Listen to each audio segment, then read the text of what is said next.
लोगों की बहुत ही उत्सुकता रहती है ये जानने में कि स्त्रियां संतुष्ट कब होती हैं, स्त्रियों को कैसे संतोष दिलाया जाए, स्त्रियों को कैसे शांत कराया जाए। पुरुषों की ये बहुत बड़ी विडंबना है। देखिए, एक ही बात कह दें, स्त्रियों को आप चाहते हैं कि गुलाम बन के रहे।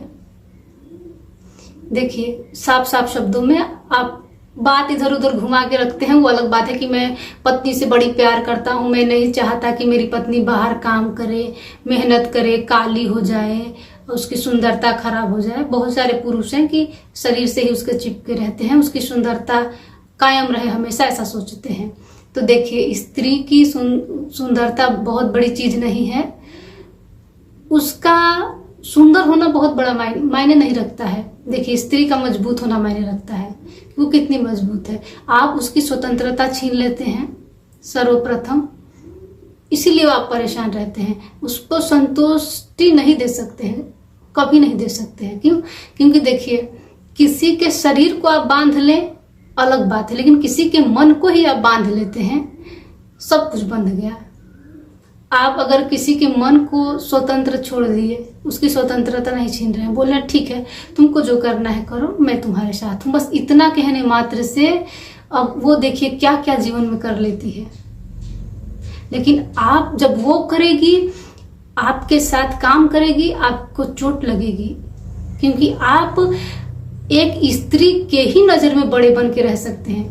आप ऑफिस जाते हैं, कभी अपने बॉस के सामने आप ऊंचे बन के नहीं रह सकते हैं। दो गाली भी सुनते हैं, दिन भर कचराते भी हैं, काम भी करते हैं, लेकिन मजाल नहीं है कि बॉस को एक शब्द सुना दीजिए, क्योंकि बॉस है, पैसा दे रहा है, 8 घंटे 10 घंटे की ड्यूटी लेकर चाप के कुछ नहीं करेंगे। आप दिन भर धुनाएंगे उसी में, और आके फिर घर में पत्नी के सामने शेर बन के खड़े रहते हैं। एक पत्नी ही है जिसके सामने आप अपना असली रूप दिखाते हैं, सब कुछ दिखाते हैं। बस इसीलिए आप चाहते हैं कि पत्नी आपसे आगे कभी ना जाए। क्यों? क्योंकि आप अपनी कायरता किसके सामने रखेंगे, किसको दिखाएंगे?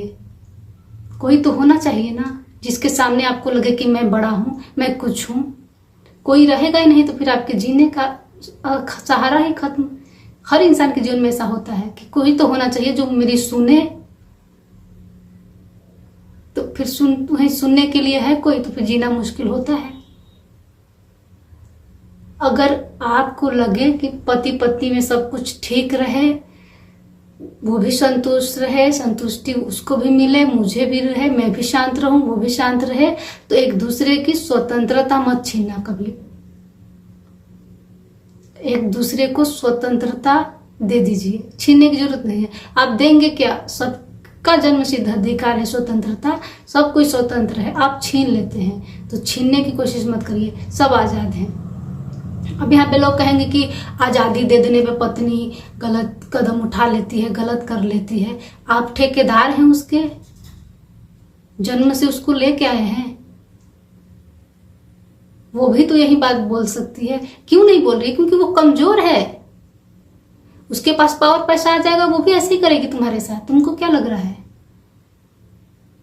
तो हर एक के पास पावर पैसा होना चाहिए कि कोई किसी का यहाँ पे गुलामी सहने नहीं आया है, कोई किसी का यहाँ गुलाम नहीं है, सब अपने मन के मालिक हैं। जिसको जो करना है संसार में कर सकता है। पर प्रकृति किसी के साथ भेदभाव नहीं करती है। सबके लिए एक आम का पेड़ है तो सबके लिए फल देता है। ऐसा नहीं है कि पुरुष के लिए बड़ा फल दिया है तो स्त्री के लिए छोटा फल और उस पर लिख के आता हो, ऐसा बिल्कुल नहीं है। यहाँ सबके लिए भी सब कुछ समान है, किसी के लिए कोई भेद नहीं है। सिर्फ पुरुष स्त्री ही भेद करते हैं आपस में, और कोई प्राणी नहीं करता है। तो इतना ही कहेंगे कि स्त्री को अगर आप संतुष्ट करना चाहते हैं तो उसकी आजादी मत छीनिए। इतना ही कहेंगे। धन्यवाद।